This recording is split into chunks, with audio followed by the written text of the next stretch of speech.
Sponsored by LIC Nepal, जीवन रहँदा पनि जीवन पश्चात पनि। गर्वैदेखि बलियो भूगर्भ सिमेन्ट। मेरो देश मेरो जगदम्बा सिमेन्ट। गुणस्तरीय प्लम्बिङको भरपर्दो नाम मार्बल। म पनि आजै नेपाल टेलिकमको एन्टी फाइबर सेवा लिन्छु। नेपाल टेलिकम, राष्ट्रको सञ्चार, राष्ट्रको शान, किसान। लिकेजको नो टेन्सन। पारामाउन्ट जेम्स।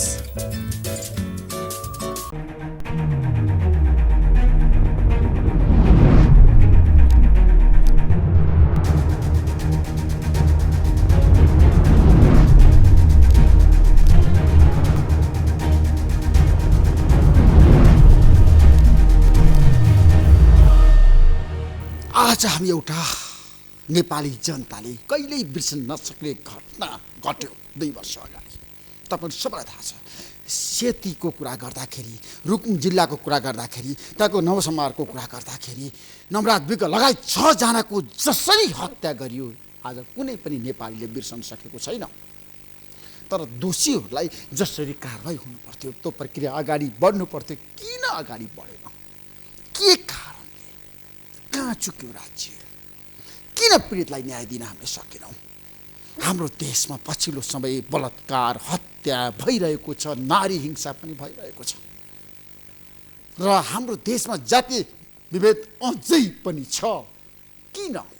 के कारण छ? हाम्रो देशको ऐन कानुन र संविधानमा भनेको छ, तर त्यो किन कार्यान्वयन हुँदैन? बोलेको कुरा, लेखेको कुरा, व्यवहारमा हाम्रो देशको अहिलेको होइन जस्तो गरी हामीले पिक्चरहरू देख्न सक्छौँ, हेर्न सक्छौँ। देशभरि जनताहरू ठुलो समस्यामा छन्।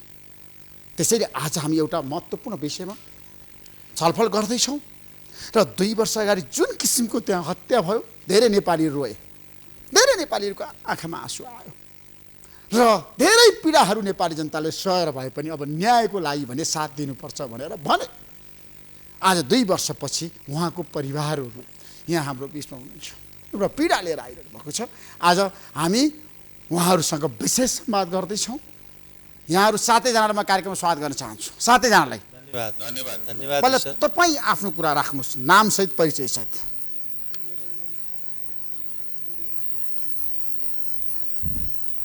नमराज विकको तपाईँ मम्मी उर्मिलाजी, नमराज विकको हत्या हुँदाखेरि त्यहाँको अवस्था कस्तो थियो?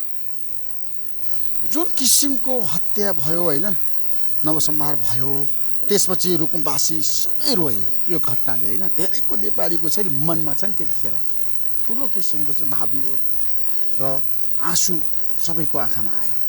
मलाई के बताउनुहोस् भन्दाखेरि अहिले तपाईँहरू किन काठमाडौँ आइरहनु भएको छ?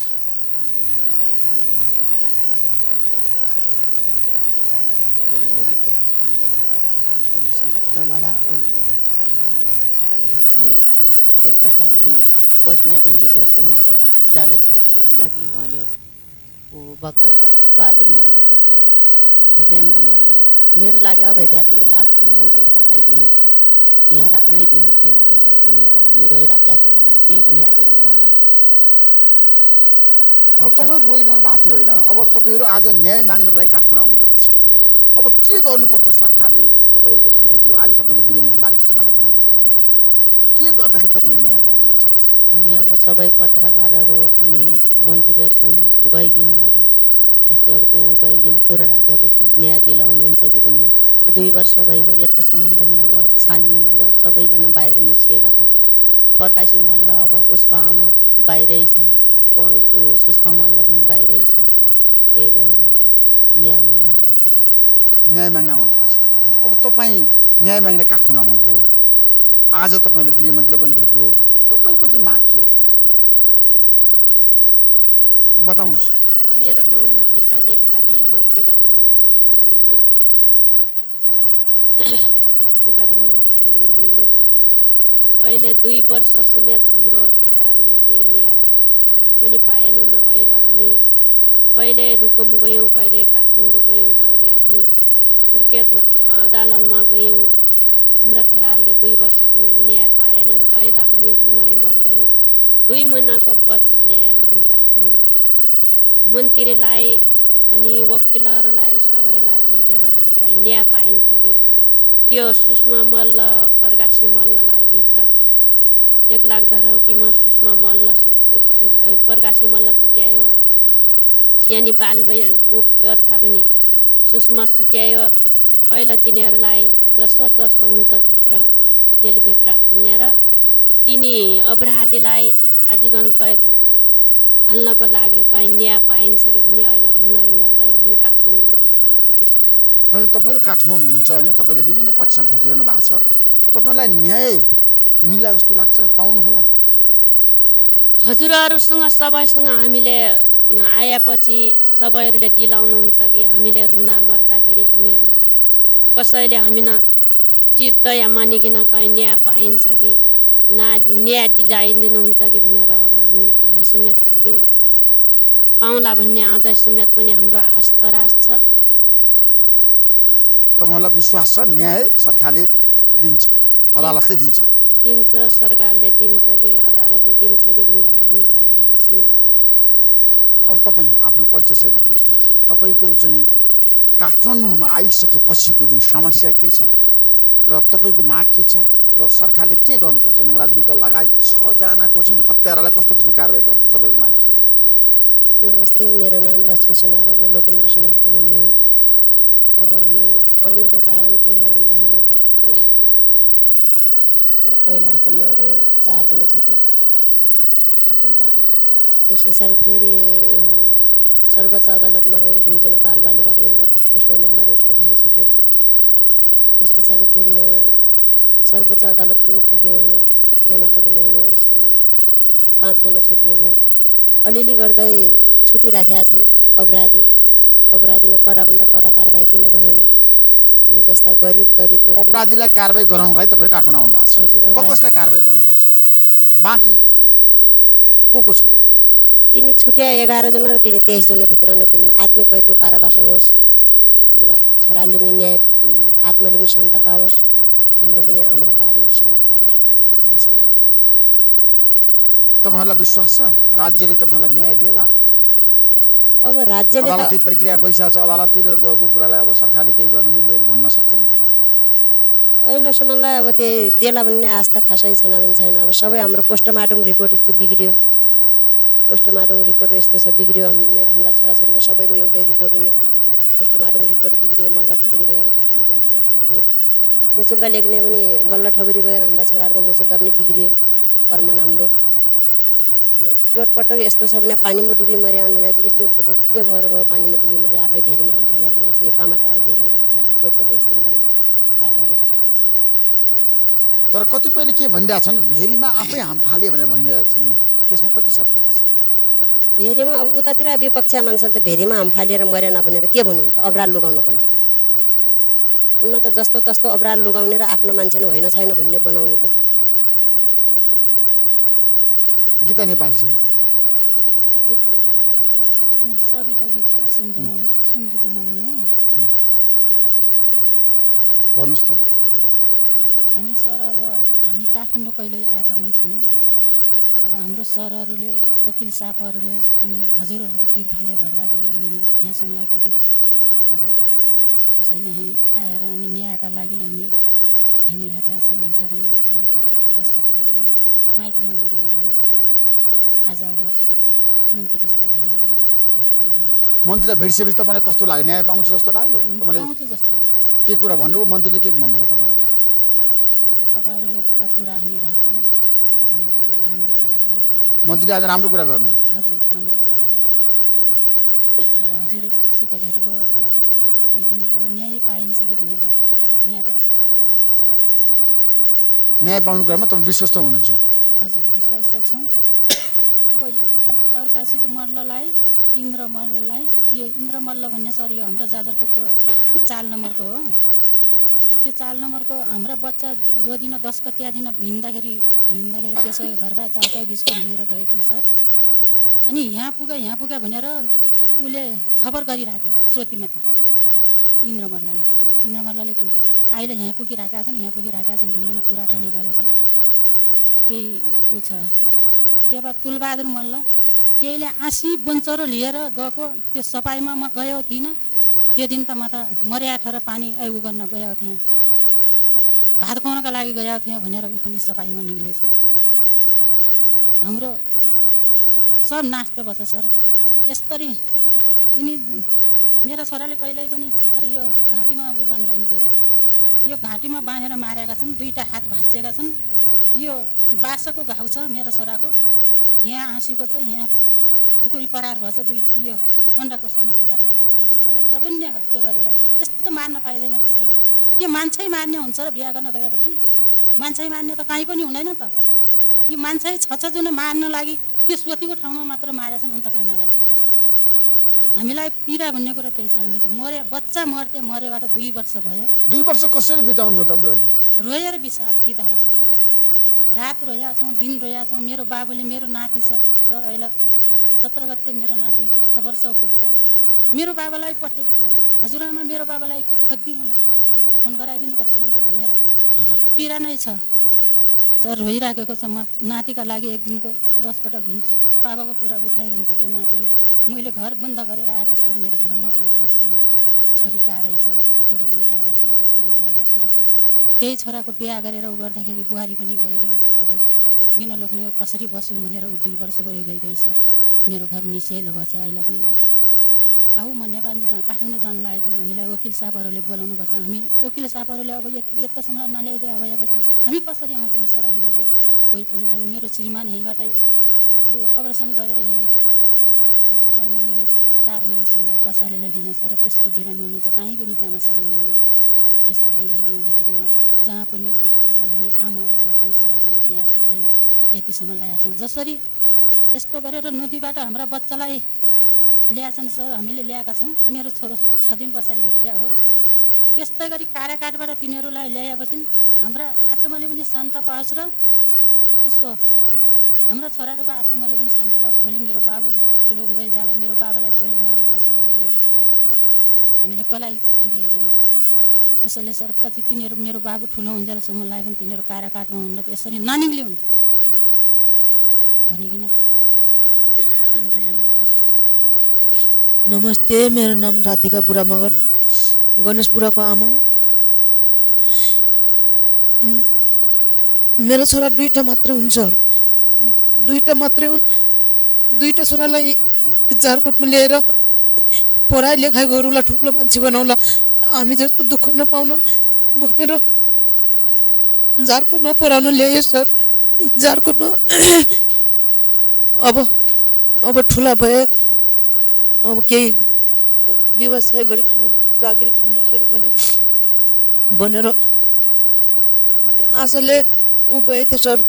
अब जेठा छोराले त विवाह गरेर 2टा नाति छन्। अब कान्छो छोरा र हामी 3जना थियौँ। अनि मेरो कान्छोले त्यस्तो नचाहिँदो व्यवहार, नराम्रो व्यवहार कहिल्यै गर्दैन थियो। कहिल्यै त्यसले दुर्व्यवहार गरेन, त्यसले नराम्रो वचन गरेन। अनि त्यो दिन फेरि साथीसँग काबल खान जान्छु भनेर गएछ। अनि काबल खान गएछन्। अनि त्यहाँबाट फेरि माथि प्रकाशी मल्लले बाहिर बढाल्ने रहेछ। त्यसको छोरी सुषमा मल्ल भित्र टिभी हेर्ने रहेछ।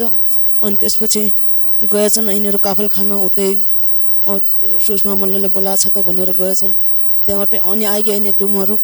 अनि यिनीहरू आज बाँच्दैनन् भनेर उतिखेर उसलाई ओरा के भन्छन्, ओरा अध्यक्षलाई फोन गरेर उहाँले फेरि सबैजना मान्छे जम्मा गरेर अनि उहाँले त्यत्रो जम्मा गर्न लाग्नुभएको छ। त्यहाँबाट त्यसो भएपछि यस्तो लाजमान गर्नुहुन्छ उहाँहरूले, हामी गइजाउँ अनि भनेर त्यहाँ माथि घरमै नपुगेर आधा बाटोबाट फर्केर तल एउटा ढुङ्गा छ गरे सर। अनि त्यहाँ त्यही ढुङ्गामा बसेर चाउचाउ बिस्कुट खाएछन्, पानी खाएछन्।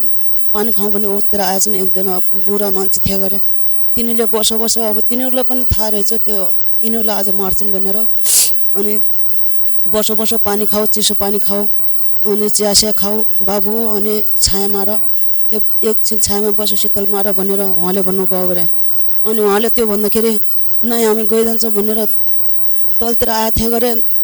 अरूबाट तल झरिसकेको थियो गरे, रोडदेखि तल नवराज बाटोमा थियो गरे। त्यहाँबाट त्यो सुषमा मल्लको दाईको नाम के हो त्यो मलाई थाहा छैन, तर त्यसले बाइक मात्रै आइकन अनि त्यो कहाँ जान्छ भने अरूले सोधे बेला यहाँ मृग आएछ, त्यो मृगलाई मार्नुपर्छ हामीले, त्यही भएर म मृगको धातमा आछु भनेर त्यस्तो गर्दै नवराजलाई तलै झर्न नदिएर हुँ एक्कासी हानेर नवराजलाई मार्दैछन्। त्यहाँदेखि नवराजलाई यस्तो मार्न लाग्यो भनेर त्यतिखेर म कहीँ गोरिकन पनि अलि त ठुल्ठुला हुन लागेको थिएँ सर। त्यही बेला तिनीहरूलाई ढुङ्गा मुरा गरेर तल बाटो पुल भेटाउन नदिएर त्यहाँबाट त्यस्तै आपतसँग तल झरेछन् सबैजना। त्यहाँबाट पाल्लो हाँगालाई तरेर वालो उसमा आउँछु भनेर टापोमा आएर गरे बेला ती उहाँको छोरा सन्जु र मेरो कान्छो वारी तरिसकेको थियो, पुलदेखि वारीपट्टि तरिसकेको थियो अरे माथिबाट वारीपट्टि बल खेल्ने राले ढुङ्गाले हानिकन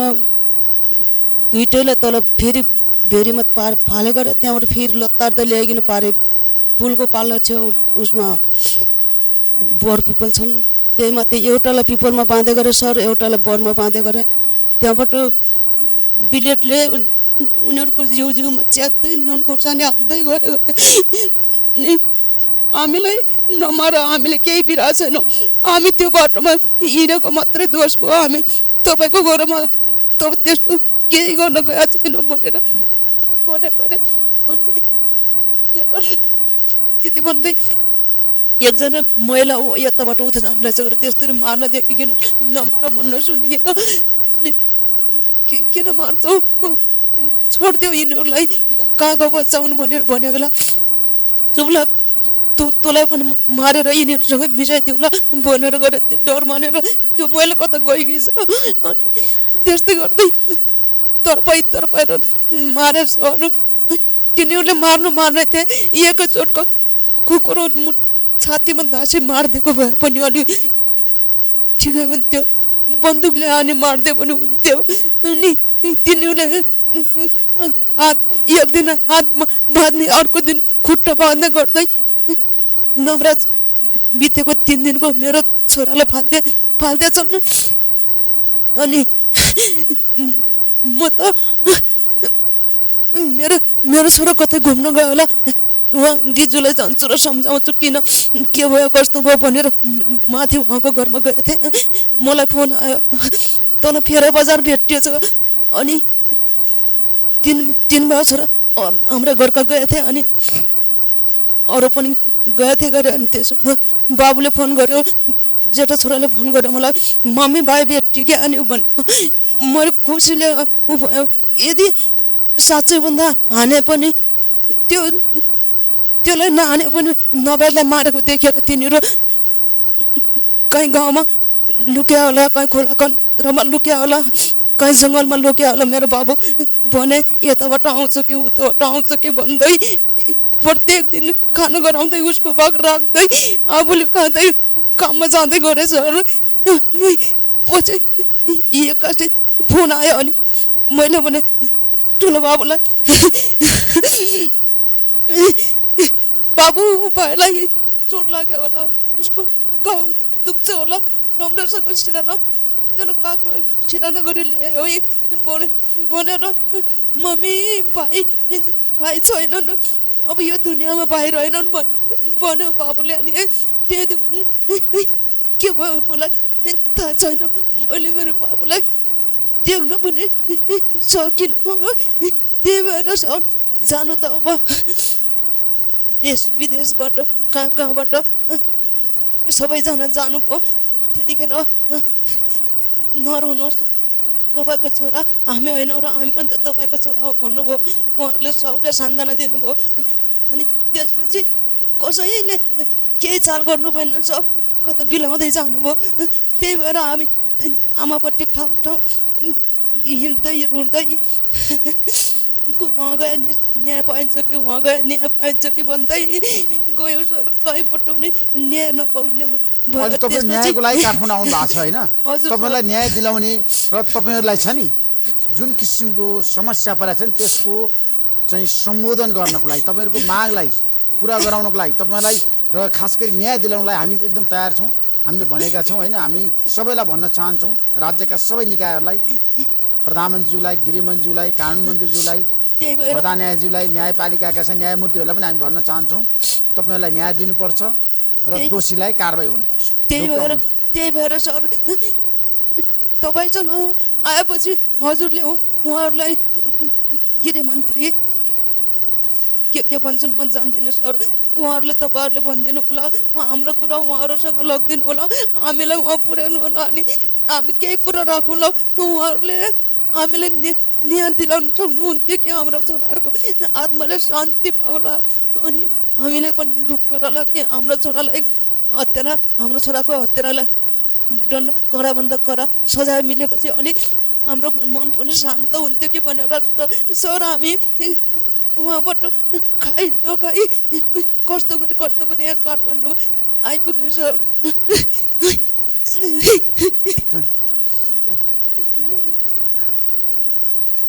गीताजी एकछिन धैर्य गर्नुहोस्, एकछिन पानी। राधिकाजी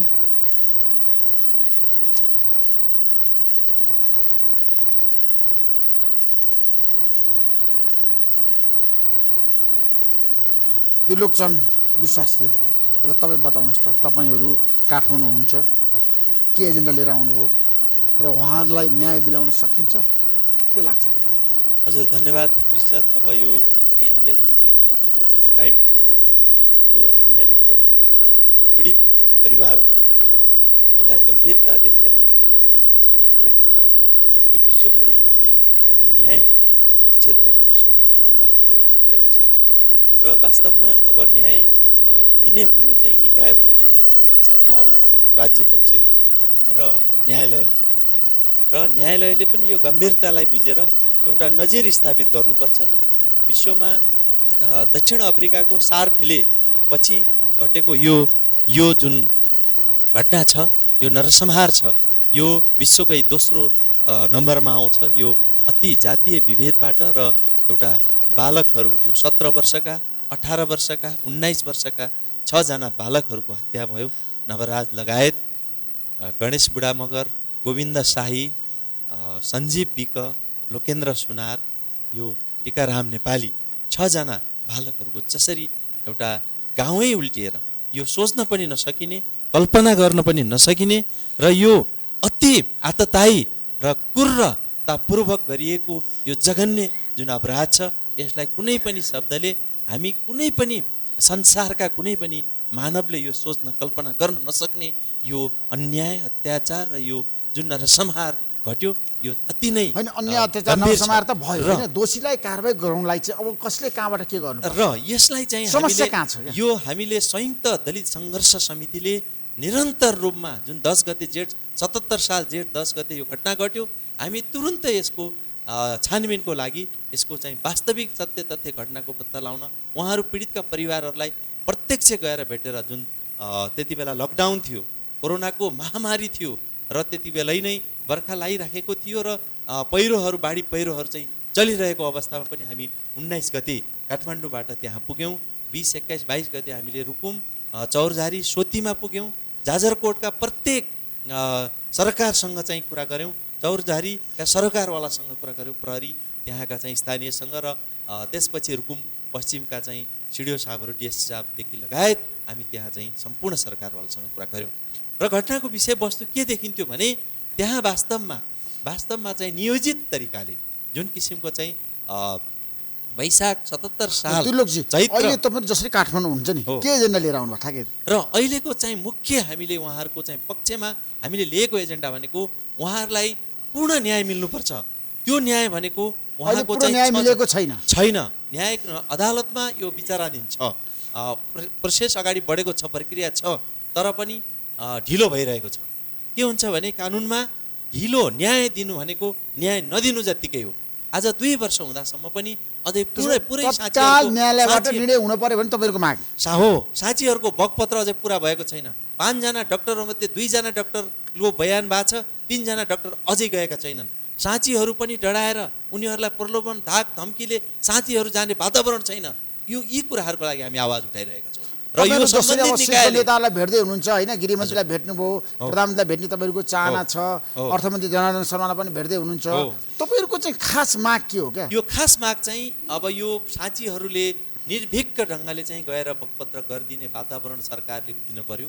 महान्यायाधिवक्ताको कार्यालय, गृह मन्त्रालय, प्रधानमन्त्रीको कार्यालयले त्यो कुराको चाहिँ ग्यारेन्टी गर्नु पर्यो। हामीले चाहिँ यो 12औं नम्बरको बुदामा लेखेका छौँ ज्ञापन पत्रको।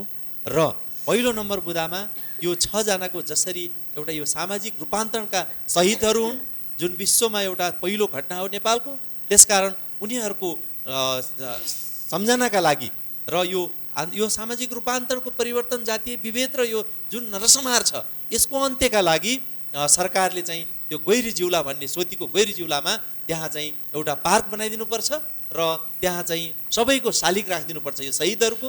र 12 जना पनि त्यो जिउँदा शहीदहरू हुन्, उनीहरूको पनि त्यहाँ चाहिँ नाम राखिदिनुपर्छ र उनीहरूलाई पनि क्षतिपूर्ति र उनीहरूको पनि अहिले मानसिक अवस्था विक्षिप्त छ, उनीहरूलाई त्यो स्वास्थ्य उपचारको मानसिक त्यहाँ चाहिँ जुन खालको चाहिँ अवस्था छ त्यसमा चाहिँ वैज्ञानिक डाक्टरहरूको त्यहाँनिर चाहिँ परामर्शको आवश्यक छ, उपचारको आवश्यक छ र सबै परिवारहरूलाई पनि अहिले उहाँहरूको पनि अवस्था विक्षिप्त छ। त्यो अवस्थामा राज्यले त्यो खालको चाहिँ उहाँहरूलाई सहयोग गर्नुपर्छ, राज्यले सहयोग गर्नु, यी कुराहरू हामीले लिएर आएका छौँ। अब तपाईँ पनि यो अभियानमा लाग्नु भएको छ, अहिले समस्या कहाँ छ, राज्य कहाँ चुक्यो अथवा न्यायालयले साँच्चै किन न्याय दिन सकेन? मेरो नाम जेबी विश्वकर्मा हो, म दलित गैर महासङ्घको केन्द्रीय अध्यक्ष, राष्ट्रिय अध्यक्ष हो। र यो घटनाको सुरुदेखि नै दलित गैर महासङ्घले मेरै नेतृत्व, म त्यो बेला महासचिव थिएँ, मेरै नेतृत्वमा 10 जनाको टिम लगायत हामी त्यहाँ गयौँ र सम्पूर्ण घटनास्थलदेखि लगाएर घटना घटेको ठाउँदेखि सबै ठाउँहरूमा गइयो र त्यसमा अलिकति प्रहरीको केही कमजोरीहरू देखिन्छ। जब त्यो घटना घटेछ त्यसलाई तुरुन्त सिल मारेर त्यसलाई सुरक्षाको हरेक चाहिँ सतर्कता अपनाएर त्यसको अनुसन्धान गर्नु पर्थ्यो। त्यो एकदमै लापरवाही, सायद त्यहाँको चाहिँ त्यो स्थानीय सत्ताको अथवा त्यहाँ हाम्रो केन्द्रको सत्ताले त्यहाँ दबाब दिएर होला, हरेक कुरामा कमजोरी छ कि त्यहाँ जस्तै डक्टरीमा जुन 10 गते मान्छे मारेको थियो, नवराजको 14 गते मात्रै उसको चाहिँ पोस्टमार्टम भएको छ। अब त्यति 4-5 दिन उसको लासहरू पुरै छ्या किराहरू परिसक्यो, त्यस्तो अवस्था त्यो कुनै डक्टरले केही त्यहाँ लेख्न सक्ने अवस्थै थिएन। त्यस्तै विभिन्न कारणहरूले गर्दा प्रमाणहरू लोप भएका छन्। तर त्यो कुरालाई पनि त्यस्तो प्रमाणहरू लुकाउने काम गरेको छ त्यहाँ, त्यस्तो लाग्छ तपाईँलाई? त्यो हरेक कुराबाट जस्तै डाइरेक्ट चाहिँ नलुकाए पनि त्यो अब त्यो डक्टरहरूले चाहिँ अब भेरीमा डुबेको आफै डुबेको होइन, के का आधारले चाहिँ भेरीमा डुबेको भनेर लेखिदिने? त्यो पानी उसको चाहिँ पेटमा पानी हुनु पर्यो, अनि चाहिँ भेरीमा डुबेको अरू अन्य जीवहरू सक्लो हुनु पर्यो होइन, उसको हातखुट्टा काटेर चाहिँ डोरीले बाँधेको छ। अब त्यस्तो मान्छेलाई त्यो डोरीले बाँधेको मान्छे हो कि चाहिँ भेरीमा डुबेको भन्ने हुन्छ र? त्यो त जानी चाहिँ हरेक चाहिँ त्यो योजनाकार प्लानिङका साथ मारेको छ क्या।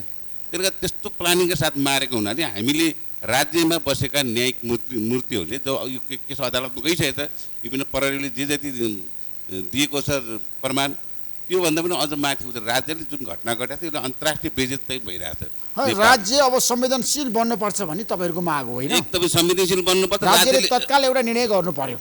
अब यो त अदालतमा पुगिसक्यो मुद्दा चाहिँ राज्यले त के गर्न मिल्छ र?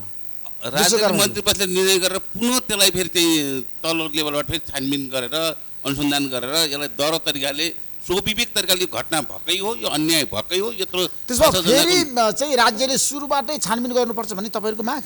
हाम्रो फेरि अनुसन्धान गर्न पाउँछ राज्य, फेरि अनुसन्धान गर्न पाउँछ राज्य।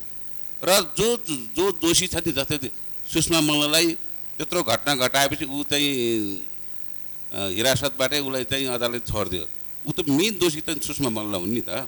त्यसो सुषमा मल्लको आमा हुन्, वडा अध्यक्ष हुन् घटना घटाउने त, त्यस कारण उनीहरूलाई बिस्तारै छोड्छ। जस्तै 34 जना गिरफ्तार भएकोमा अहिलेसम्म 23 जना मात्रै, 11 जना छोडिसक्यो।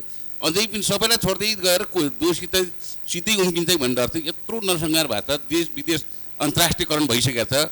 यही घटनालाई पनि हाम्रो चाहिँ ऋषि धमलाले तपाईँले बाहिर ल्याइदिनु भयो र मात्रै त्यतिसम्म गएको हो।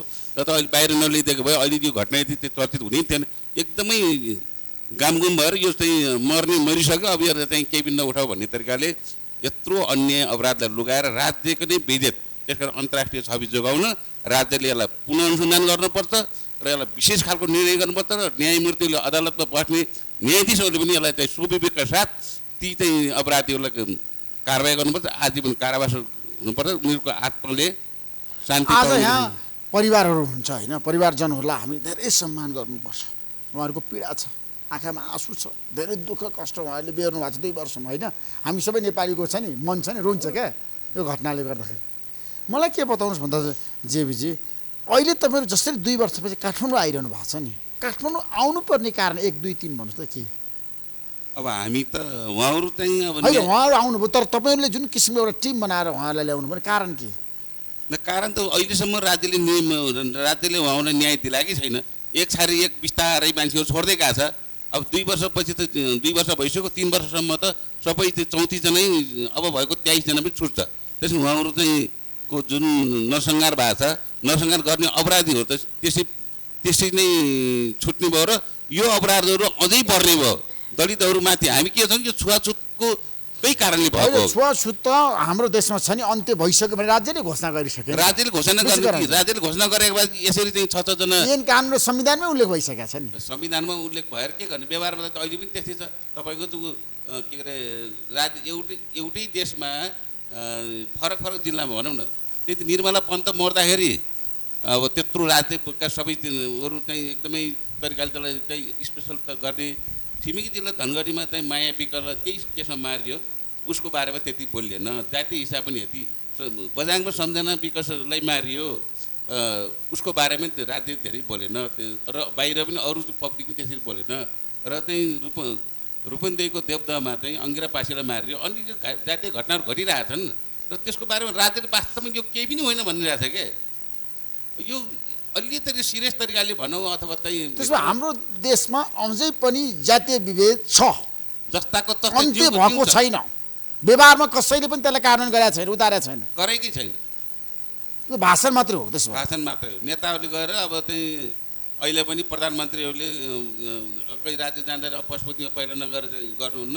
अब हरेकले चाहिँ जातीय छुवाछुत उहाँहरूबाट पनि कहीँ कहीँ भइरहेकै छ। त्यस कारणले गर्दाखेरि अहिले पनि राजनीतिक दलका नेताहरूले गाउँमा अहिले पनि आँट गर्नुहुन्न। भाषणमा चाहिँ गएर उहाँले छुवाछुत कुरा गर्नुहुन्छ र तर तपाईँहरूसँग बसेर खाने, उठबस गर्ने, सुत्ने काम गर्नुहुन्न। त्यो घरमा वास्तविक समान दृष्टिकोणले क्या, समान त्यो छैन, व्यवहारमा छैन। अब यहाँबाटै सुरु गर्नु फेरि पनि। जस्तो अब तपाईँहरू त काठमाडौँ हुनुहुन्छ होइन, तपाईँहरूलाई सबैको सहयोग छ भन्छु म त, सबैको सहयोग छ तपाईँहरूलाई। किन भन्दाखेरि हामी जनताहरू पीडामा भएको देख्न चाहँदैनौँ। पीडामा परेको, समस्या परेको जनताहरूलाई हामी साथ दिन्छौँ। अब तपाईँको चाहिँ एउटा निष्कर्षमा पुगौँ होइन, तपाईँको चाहिँ भावना दृष्टिकोण छ नि। अब न्यायको लागि तपाईँहरू काठमाडौँ आउनुभयो रुकुमबाट, 2 वर्षपछि आउनु भएको छ। राज्यप्रति विश्वास छ नि? छैन अझै? तपाईँलाई नवराज विकले जाने बेला केही भन्नुभएको थियो अन्तिममा?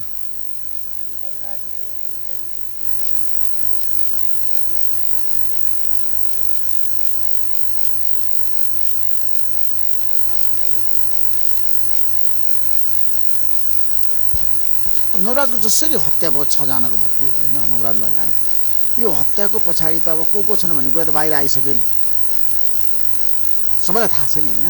अब उनीहरूलाई कडा से कडा कारबाही गर्नुपर्छ भन्ने तपाईँहरूको माग। जन्मकैद हुनुपर्छ।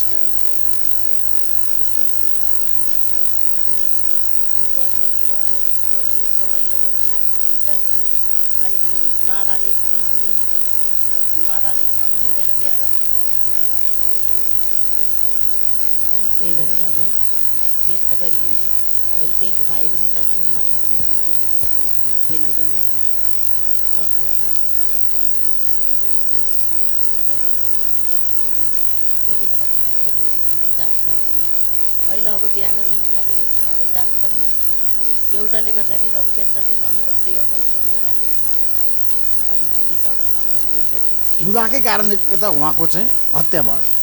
दुलाकै कारणले गर्दाखेरि अब दुला यही हो भने नचिन्ने हिसाबले साथीभाइ प्रोग्राम लाग्यो अनि साथीभाइ गर्थ्यो, सब साथीभाइलाई अब आफ्नो केही मनाएर नचिन्ने हिसाबले अब बिहाउले यही हो भने सुरुमै जुनसराले हामीले अब मर्दपुरमा पनि शिवालयको पुलमा मर्दपुरमा हामीले नाममा आइदिनु किब्लाहरू गति लामै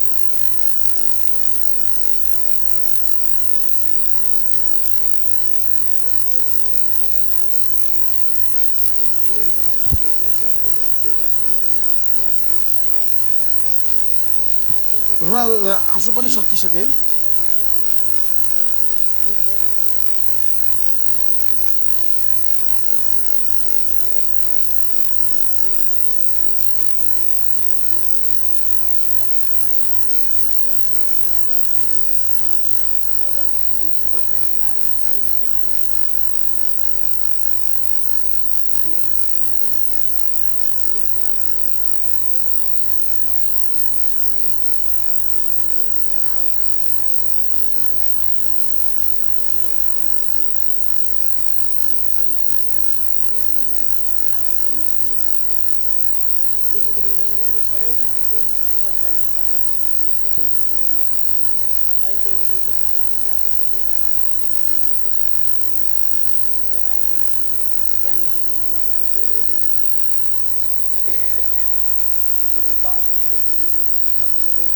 अब तपाईँहरूले न्याय पाउनुहुन्छ तपाईँलाई न्याय दिलाउन हामी लगातार दबाब दिनेछौँ सबैलाई भन्नेछौँ नवराज विक लगायत 6 जनाको जुन किसिमको हत्या भयो हत्याराहरूलाई कारबाही हुनुपर्छ हाम्रो यो माग यथावत छ तपाईँहरूको साथमा हामी छौँ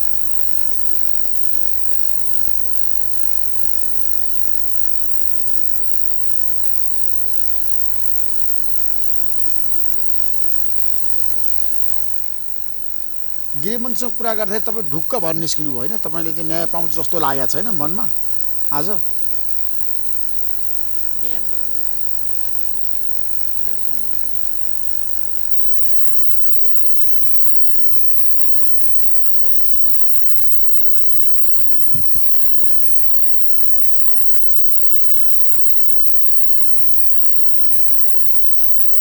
जस्तो घर परिवारमा अहिले पनि पीडाहरू त होला नि है समस्या होला नि है आर्थिक रूपमा पनि पीडा किन नहुने मात्र छोरा हो अनि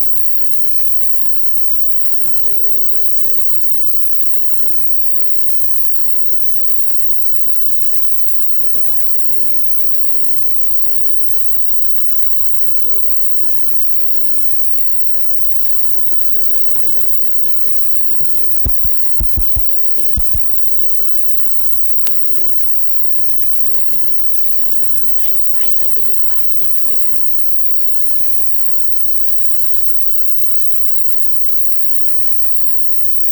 ल्याउला बुवालाई पाल्ला भन्ने पनि छैन अनि तपाईँ के भन्नुहुन्छ जसरी अहिले काठमाडौँ हुन्छ होइन कसरी आउनुभयो काठमाडौँ कहाँ बसिरहनु भएको छ के खाइरहनु भएको छ कसले सहयोग गरेको छ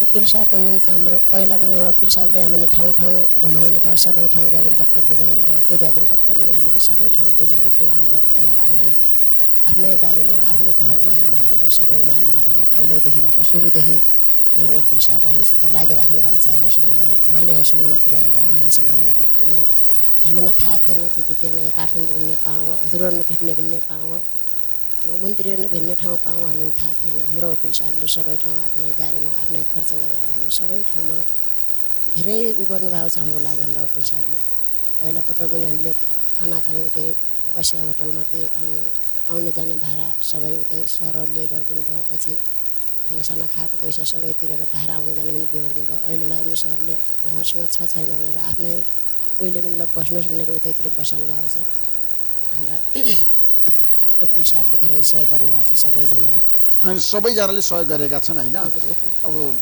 दलका नेताहरूले कतिको सहयोग गरेका छन् अहिलेसम्म हामीले दलका नेताबाट केही थाहा छैन सर हामीलाई अहिले कुनै पनि पोलिटिकल पार्टीका नेताहरूले सहयोग गरेका छन् केही थाहा छैन अब हाम्रो त्यो चन्द्रप्रसाद घरती भन्नेले मात्रै अब उता पनि बोल्नुभयो त्यही हो यो मारिएका हुन् यो कारबाही कडाभन्दा कडा कारबाही हुनुपर्छ भनेर उहाँले पनि भन्नुभयो त्यस पछाडि राजीव शाहले पनि हामीसँगै सुर्खेत जानुभयो जुलुसमा लाग्नुभयो उहाँले पनि धेरै कुरा राख्नुभयो भित्र बोल्नु भएन बाहिरबाट बोल्नुभयो त्यस पछाडि भैरव श्रेष्ठले पनि बोल्नुभयो अनि यो अपराधै हो न हत्यारा न होइन बोल्न त धेरैले बोले होइन तर पनि आर्थिक रूपमा सहयोग गर्नेहरू कोही आयो अहिले तपाईँहरूलाई अहिलेसम्म हामीले केही छैन 2 पटक आउँदाखेरि पनि मेरो साहबले हाम्रो चाहिँ उहाँले कसैले घरमा आएर सहयोग गरेका छैन हजुर त्यस्तो अब हाम्रो अरूबाट भइहाल्छ छैन अब बाहिरबाट अलिअलि बाहिरबाट भयो होला अहिले सरसहयोग बाहिर देशबाट भयो होला नत्र अहिलेलाई हामीले त्यो हाम्रा त्यो कोही नेताहरूले केही सहयोग गर्नु लगाएको छ तपाईँको छोराले हत्या हुनु अघि तपाईँलाई केही भनेको थियो?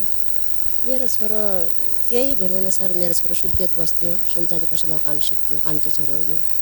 बुवा पनि हुनुहुन्न, बस दुर्घटना परि बित्नु भएको छ। मेरा 2टा छोरा हुन्। एउटा छोरो बुवा बित्नुभन्दा अगाडि विदेश गएर वहीँ के अरे ऊ नभए कामकाजै केही नपाए दुःख भइकन भागिकन अर्का ठाउँ गरेर बल्ल जाइ घर आयो भाडा गरेर। अनि कान्छो छोरो सुर्खेत बस्थ्यो, सुनचाँदी पसलको काम सिकिरहेको थियो। भन्थ्यो मम्मी अनि अब हाम्रा बुवा नभए हामी दाइ विदेश कमाइ बिग्रिहाल्छ अनि अब त मैले सुनचाँदी पसलको सबै काम सिकेँ। म त कालीगर भएर बहिनी र मम्मीले जसरी पनि पाल्छु मम्मी बहिनीकन भन्थ्यो। मेरो छोराले कालीगर सिकाएको थियो। बहिनीले एउटा चाँदीको सिक्री बनाइलिदिएको थियो घर जाँदाखेरि। अनि त्यहाँबाट एउटा कानामा लाउने जुली बनाइलिदिएको थियो। मम्मी मैले बहिनीले यही बनाइलिएँ। म त अब कालीगरै गरी भए नि बहिनी न मम्मी न पाल्छु। बुवा हुनुहुन्न र पनि दाइको कमाइको जाइ बिग्रिआउँछ। मम्मी दाइ जसरी पनि बोलाउनुहोस्। अनि दाइ जसरी पनि बोलाउनुहोस्। मम्मी पनि त्यो दाइ पनि विदेश थियो। पछि वैशाख 2 गते आयो मेरो छोरो पोहोर। केही नल्याएर खालि मम्मी म आउँदिनँ। अनि भाइ पनि छैन, बुवा पनि हुनुहुन्न, कमाइ गजा गर्ने कोही छैन। मेरो घर कमाइ गजा केही हुन्न, म आउँदिनँ। मैले भने बाबु त जसरी भए पनि आयो कमाइ गरेर आ। अनि मेरो सहारा त देख्यो अर्को छैन। बुवा घटनामा परि बित्नु भयो। अनि भाइ न दुश्मन लागि मारिदिए। बाबु जसरी जाने भनेर बाबु आयो। ठुलो छोरो घरमै छ अहिले, उसैका जिम्मा लगाएछ। छोरी छ सानी। अनि उतिखेर बुवासँग घटनामा परेर 5 वर्षै थिएँ, अहिले 10 वर्षै भई। अनि अहिले 74 साल फागुन 26 गते घटना पर्यो। बुढा पनि हुनुहुन्न, छोरी छ मेरो एउटा। पढाउँछु म आफै, अब के गर्ने मैले पढाएछु। अनि अब त्यही दिन पनि केही थाहा भएन। अब त्यहीदेखि अगाडि एउटा जीवन विक भन्नेले पुदुबाट बिहा गरेको थियो। पछि तिनी सबै आएर हाम्रा घर नास्ता खानासाना बनायो। बाबुले फोन गरेको कान्छुले मम्मी अनि ब्याउली भगाएर ल्याएका छौँ। अनि अब हामीले खाना बनाइदिनुहोस् भनेर सबैले खानासाना बनाएर ल्याएको थियो। अब त्यही रहरमा ती छोराछोरी ऊ आफ्नो जातौ भयो र ब्याउली भगाएर केही पनि भएन। माइतीले स्वीकार्या। अब हाम्रो नवराज कामीको छोरो पऱ्यो भने मैया ठगुरी भयो। ठगुरीका खलकमा अब कामीको छोरो जाँदाखेरि भोलि हाम्रो जात जान्छ। भोलि हाम्रो के अरे हाम्रो जात जान्छ। ठगुरीकी छोरी मैया मान्छ, कामीका गए कुम्यानी हुन्छ भनेर त्यस्तो गरेर उनीहरूले मार्ने योजना बनाए पहिल्यैदेखिबाट हाम्रा छोराहरू न। अब त्यही दिन जनादिन मलाई केही थाहा पनि भएन। मम्मी म दाइले बोलाउनु भएको छ, पापल खान जाने भनिकन भन्यो। मैले त्यस्तो थाहा पनि भएन। अब त्यस्तो गरी जानेछन्, त्यसरी मार्नेछन् भनेर छोराले किन पठाउनु। अब हामीले थाहा पनि भएन। जातकै कारणले त्यो मार्ने। नवराज बिक अरू जातको भइदिए भएपछि मल्ल ठगुरी अरू केही बाहुन जातिको भइदिए भए नवराज बिकको मर्ने थिएन, स्वीकार थिए। जातकै कारणले भयो। जातकै कारणले? हजुर जातकै कारणले हो सर। अरू कुनै आधार छैन? छैन, जातकै कारणले। तिनीले घेराबन्दी गरेर तिनी अपराधीले मारे। अरू जातको भइदिए भए उसलाई किन मार्थे त? मारिने थिएन त नवराज। अब ठगुरी छोरी मान्छ कामीका आएपछि त कुम्यानी हुनु पर्यो त।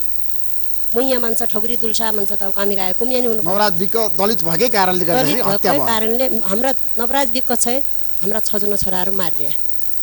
जातकै कारणले हो। तपाईँ के भन्नुहुन्छ?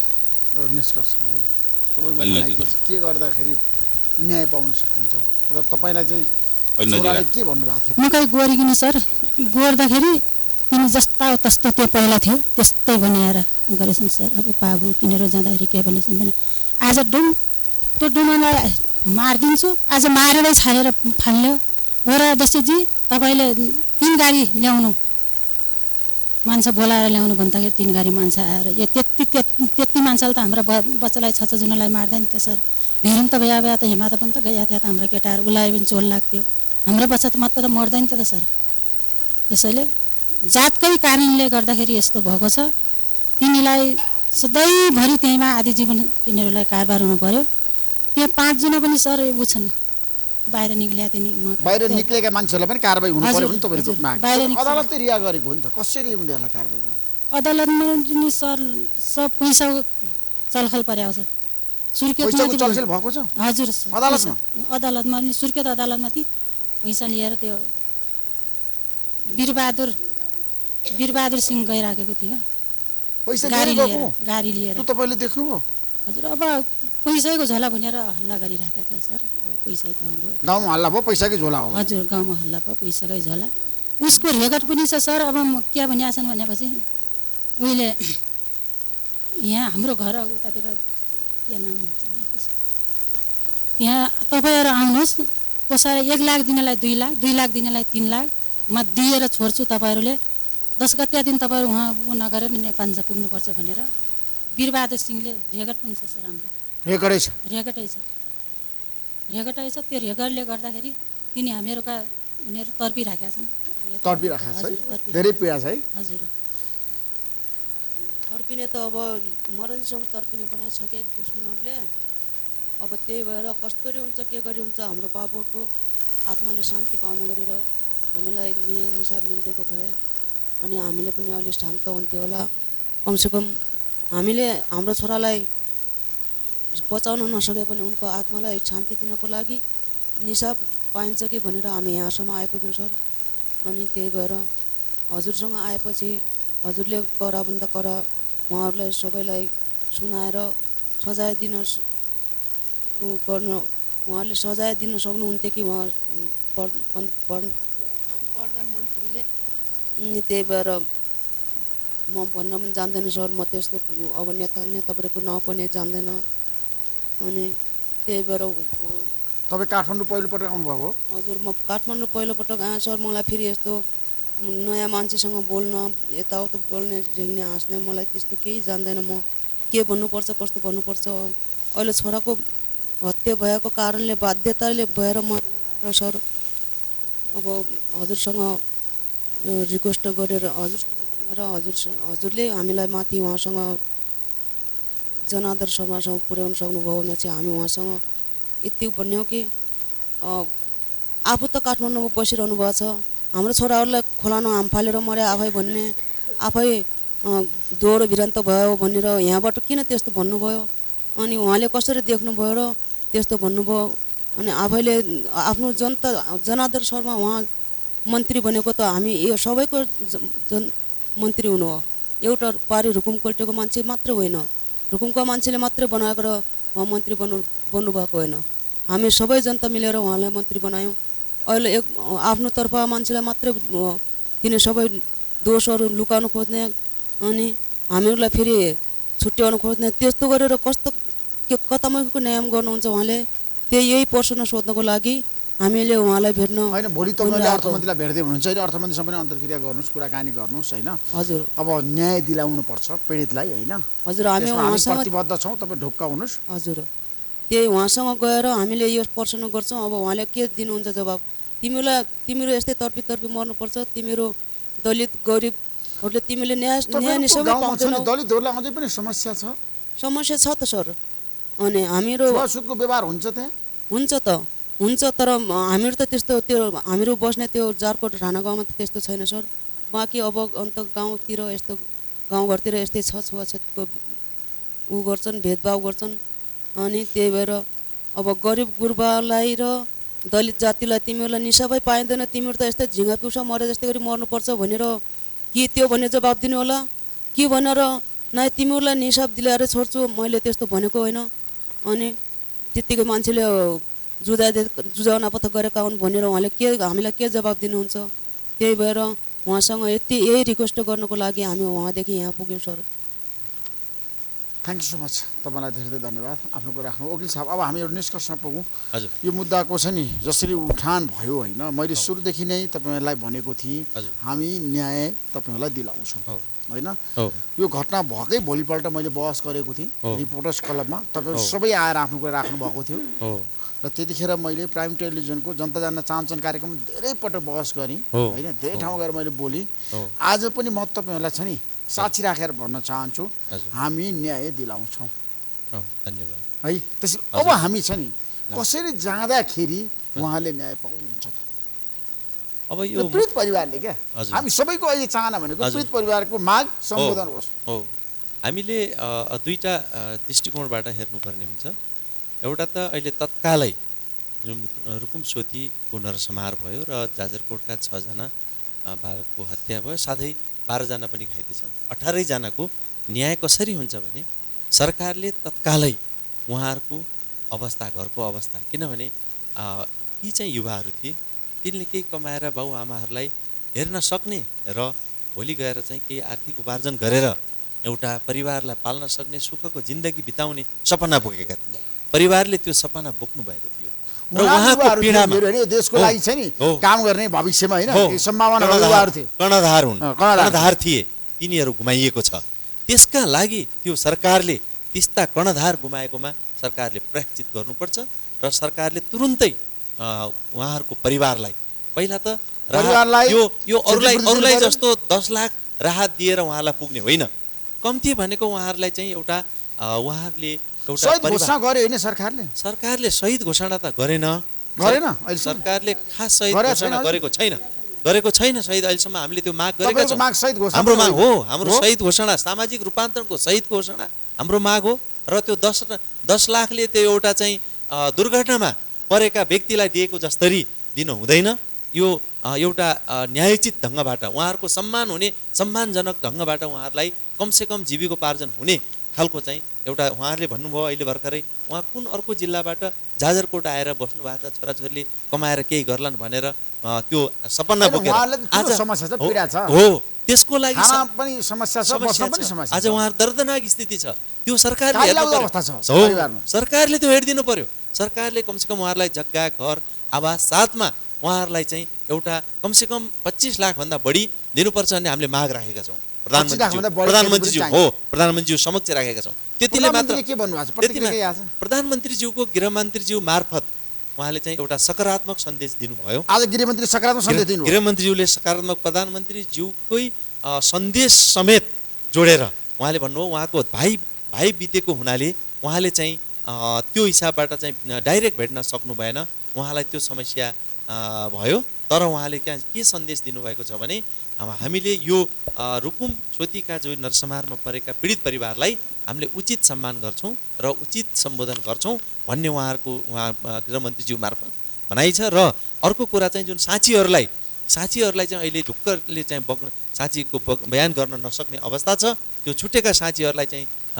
बयान गराउन सक्ने वातावरण गराउनु पर्छ भन्ने माग छ। र त्यति मात्र होइन, र यो कानुनको सवाल छ जुन उहाँहरूले जातीय छुवाछुत भेदभावको कुरा अहिले पनि सुन्नुभयो हजुरले, ऋषि सर छ भनेर हजुरले पनि भनिराख्नु भएको छ।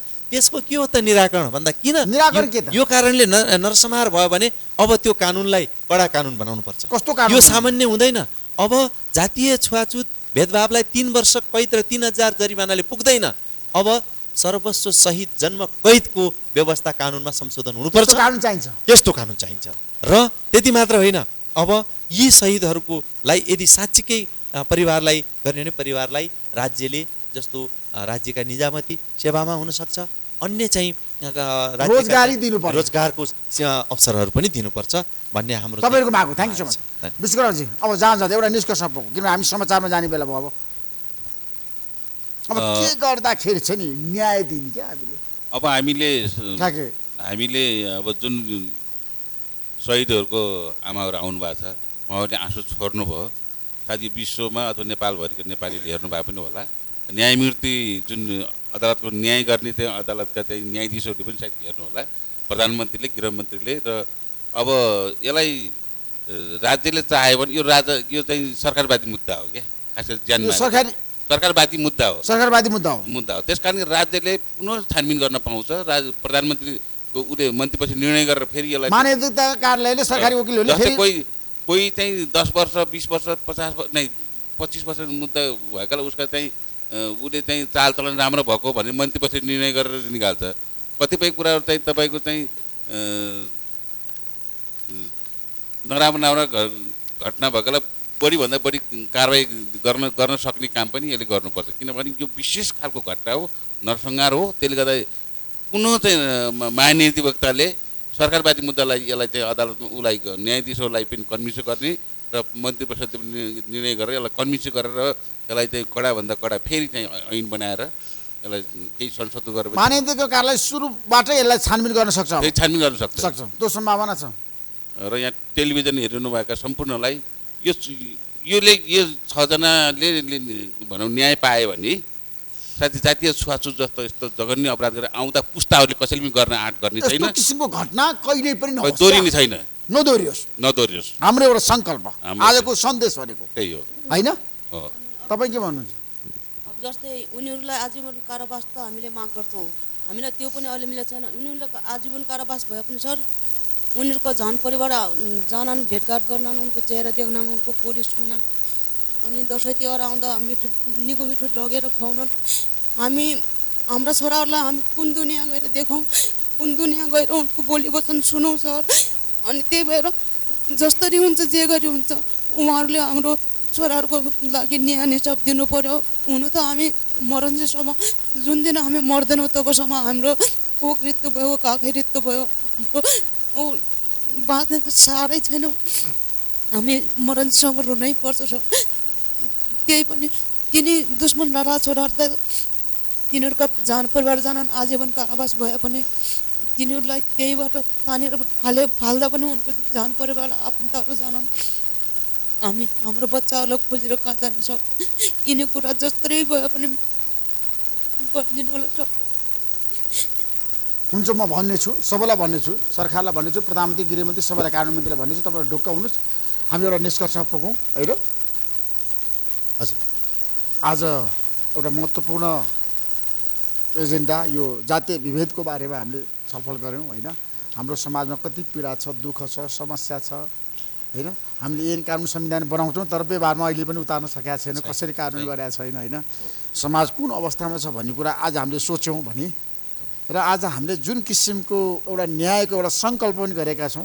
तपाईँहरू आउनुभयो रुकुमबाट, प्राइम टाइम टेलिभिजनको जनता जान्न चाहन्छन् कार्यक्रम मार्फत म यहाँहरू सबैलाई भन्न चाहन्छु, तपाईँलाई न्याय दिलाउन हामी कुनै कसर बाँकी राख्ने छैनौँ। यहाँहरू सबैलाई मेरो धेरै धेरै हृदयदेखि नै सम्मान छ, समर्पण छ, आदर छ र अभिनन्दन पनि छ। हस्, नमस्कार। धन्यवाद। हजुरलाई पनि धेरै धेरै धन्यवाद। हामी पनि यही अभियानमा लागिरहेका छौँ। यो घटना नरसंहार पनि नदोहोरियोस् हुँदैन र जातीय छुवाछुतको भेदभाव पनि नदोहोरियोस् र जति पनि अहिलेसम्म जातीय विभेद कारणबाट घटना घटिरहेका छन् ती घटनामा पनि एकदम तदारुकताका साथ राज्यले काम गरोस्, कारबाही गरोस्, एक्सन लियोस् र कानुन बमोजिम व्यवहारमा गरोस्। हस्, नमस्कार। छुवाछुत भेदभावलाई सदाका लागि अन्त्य गरोस्। नमस्कार। Sponsored by एलआईसी नेपाल, जीवन रहँदा पनि जीवन पश्चात पनि। गर्वैदेखि बलियो भूगर्भ सिमेन्ट। मेरो देश मेरो जगदम्बा सिमेन्ट। गुणस्तरीय प्लम्बिङको भरपर्दो नाम मार्बल। म पनि आजै नेपाल टेलिकमको एन्टी फाइबर सेवा लिन्छु। नेपाल टेलिकम, राष्ट्रको सञ्चार। राष्ट्रको शान, किसान। लिकेजको नो टेन्सन। Paramount Gems.